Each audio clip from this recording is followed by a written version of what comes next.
Sas gipistahan karon ang budget sa pagkaon aning umaabot nga suna sa atong third suna sa atong presidente, 20 million pesos pagkaon lang. Mura bag kana magong suna, State of the Nation address. Ang akong understanding ana, musangyaw ang atong presidente sa iyang plataporma gikan karon og iya sang hisgutan ang niagi unsay past, unsay present plan o future plan.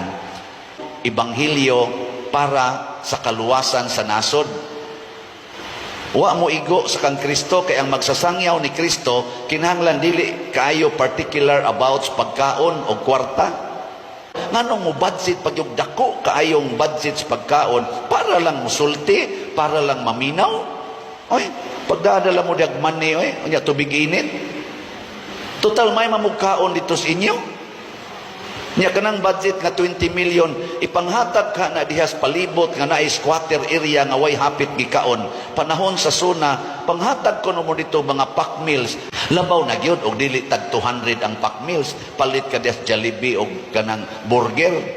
Labaw na gyud anha ka mo palit anang saywan tikwan nga burger. Og imo nang ipanghatag sa mga tao, labi na gyud tong way gikaon og nagproblema mangabkab lang anang basura. Porting dakuan na siyag mahatag. Usas gipistahan karon ang budget sa pagkaon aning umaabot nga suna sa atong third